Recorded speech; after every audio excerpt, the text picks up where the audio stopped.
అబ్బబ్బా! రైల్లో ప్రయాణం అంటేనే ఒక మజా కదబ్బా.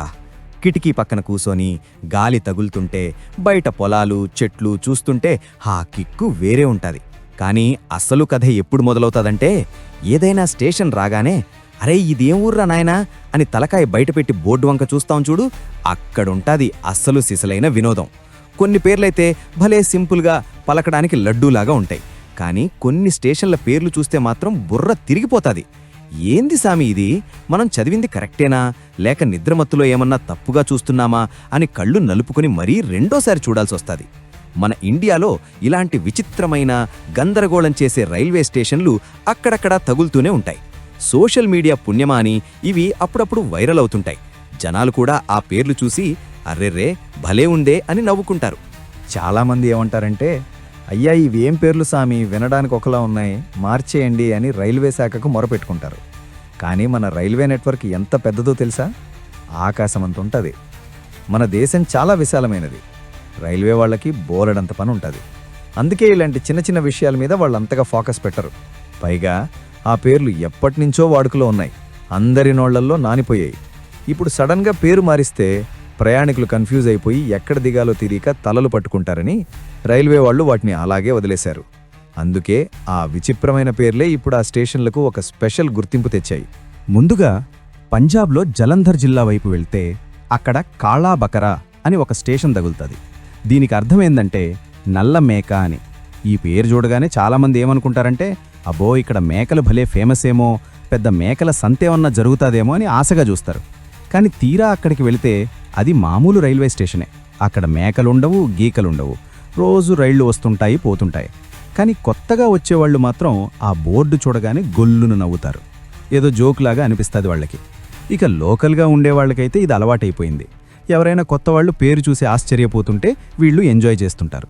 చాలామంది అయితే ఆ బోర్డు పక్కన నిలబడి సెల్ఫీలు దిగి స్టేటస్లు పెట్టేస్తుంటారు. ఇక రాజస్థాన్ వైపు పోతే అక్కడ మన చుట్టాల పేర్లు వినిపిస్తాయి. సాలి అని ఒక స్టేషను, నానా అని ఇంకో స్టేషను ఉన్నాయి. సాలి స్టేషను జోధ్పూర్లో ఉంటే నానా స్టేషను పాలీ జిల్లాలో ఉంది. ఈ పేర్లు వింటే మన ఇంట్లో వాళ్ళని పిలిచినట్టు ఉంటది. ఎవరైనా ప్రయాణికుడు వాళ్ల ఇంటికి ఫోన్ చేసి నేను సాలీ దగ్గర ఉన్నాననో లేకపోతే నానా దగ్గరికి వచ్చేశాను అనో చెబితే అవతల వినేవాళ్లకి ఎలా ఉంటాదో ఊహించుకోండి. వీడేంది పెళ్ళాం చెల్లెలి దగ్గరికి వెళ్ళాడా లేక తాత దగ్గరికి వెళ్ళాడా అని తికమక పడతారు. అందుకే ట్రావెలర్లు ఇలాంటి చోట్ల ఆగి మరీ ఫోటోలు తీసుకుంటారు. చిన్న స్టేషన్లే అయినా ఈ పేర్ల పుణ్యమా అని ఇవి తెగ పాపులర్ అయిపోయాయి. హర్యానాలో అయితే దివానా అని ఒక రైల్వే స్టేషన్ ఉంది. దివానా అంటే మనందరికీ తెలుసు కదా, పిచ్చి లేదా క్రేజీ అని అర్థం. ఈ పేరు చూడగానే జనాలు జోకులు పేలుస్తారు. ఒరే ఈ ఊర్లో అందరూ పిచ్చోళ్లే ఉంటారేమో అందుకే ఈ పేరు పెట్టారు అని సరదాగా అంటుంటారు. కానీ అసలు విషయం ఏందంటే ఆ స్టేషన్ భలే ప్రశాంతంగా ఉంటాది. పానిపట్కి దగ్గర్లో ఉండే ఈ స్టేషన్లో పెద్దగా హడావుడి గోలా ఏమీ ఉండదు, మనశ్శాంతిగా ఉంటాది. పేరులో ఉన్న ఆ క్రేజీ ఫీలింగ్ వల్ల చాలామంది ప్రేమ పక్షులు, జంటలు అక్కడికి వెళ్లి ఫోటోలు దిగుతుంటారు. పేరు విచిత్రంగా ఉన్నా అదొక అందమైన చిన్న స్టేషన్ మాత్రమే. సింగపూర్ వెళ్లాలని ఎవరికుండదు చెప్పండి, అందరికీ ఉంటుంది.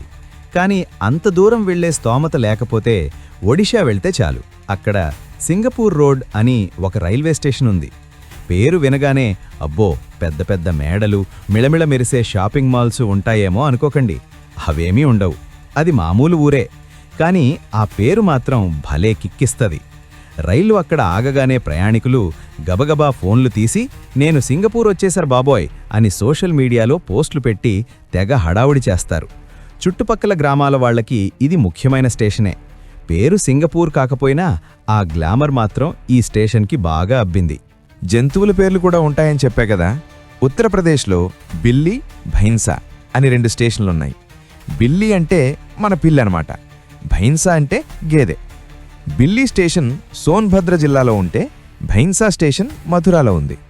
ప్రయాణికులు అక్కడికి వెళ్ళినప్పుడు అరే పిల్లి స్టేషన్ వచ్చేసింది, పిల్లులన్నీ జాగ్రత్త అని జోకులేసుకుంటారు. ఏదో టెన్షన్లో ప్రయాణం చేసేవాళ్లకు కూడా ఈ బోర్డులు చూడగానే మొహంలో నవ్వు వస్తుంది. పిల్లులు, గేదెలు అక్కడ రైలు టికెట్లు అమ్ముతాయని కాదు గాని ఆ ఊర్ల పేర్లు అలా ఉండటం వల్ల అందరికీ ఒక రకమైన సరదా కలుగుతుంది. అక్కడ జరిగే పనులన్నీ మిగతా స్టేషన్లలాగే నార్మల్గానే జరుగుతాయి. ఇక ఒడిశాలో ఐబీ అని ఇంకో స్టేషన్ ఉంది. దీని ప్రత్యేకత ఏందంటే ఇండియాలోనే అతి చిన్న పేరున్న రైల్వే స్టేషన్ ఇదే. కేవలం 2 అక్షరాలు అంతే. స్టేషన్ కూడా అంతే చిన్నదిగా ఉంటుంది. మనం పక్కన ఎవరితోనో మాట్లాడుతూ కిటికీలోంచి చూడటం మర్చిపోయామా అంతే సంగతులు. స్టేషన్ వచ్చి వెనక్కెళ్ళిపోతుంది కూడా. అందుకే ఆ స్టేషన్లో దిగాల్సిన వాళ్ళు చాలా జాగ్రత్తగా ఉండాలి. గూగుల్ మ్యాప్స్లో చూసినప్పుడు కూడా ఇదేంది ఇంత చిన్న పేరుంది అని అందరూ ఆశ్చర్యపోతారు. ఆ చిట్టి పేరే ఆ స్టేషన్కి పెద్ద పేరు తెచ్చిపెట్టింది. మన తెలుగు గడ్డ మీద ఆంధ్రప్రదేశ్లో ఒక స్టేషన్ ఉంది. దాని పేరు చదవాలంటే మాత్రం ఒక గ్లాసు మంచినీళ్లు తాగి కూర్చోవాలి. అదే వెంకట నరసింహరాజు వారి పేట. చిత్తూరు జిల్లాలో తమిళనాడు బార్డర్ దగ్గర ఉంటాదిది. ఇంగ్లీష్లో దీని పేరు రాయాలంటే 28 అక్షరాలు కావాలి. రైలు అక్కడ ఆగి స్టార్ట్ అయ్యేలోపు మనం ఆ పేరును పూర్తిగా చదవలేము. తెలుగు వాళ్లకైతే ఈజీగానే ఉంటాది, కానీ వేరే రాష్ట్రాల వాళ్ళు మాత్రం ఆ బోర్డు చూసి ఇదేంది సామి, ఒక ఊరు పేరా లేక ఒక పెద్ద వ్యాసమా అని నోరెళ్లబెడతారు. జనాలు దీన్ని ముద్దుగా వెంకట నరసింహ స్టేషన్ అని పిలుచుకుంటారు. పేరు ఎంత పొడవున్నా ఈ స్టేషన్ మాత్రం ఎప్పుడూ రద్దీగానే ఉంటాది. మన దేశంలో రైల్వే స్టేషన్ల పేర్లు ఎంత విచిత్రంగా ఉంటాయో. ఇవన్నీ మన దేశంలో ఉన్న భిన్నత్వాన్ని, ఆయా ప్రాంతాల ప్రత్యేకతల్ని చూపిస్తాయి. విదేశాల నుంచి వచ్చేవాళ్లు కూడా ఇలాంటివి చూసి ముచ్చటపడతారు.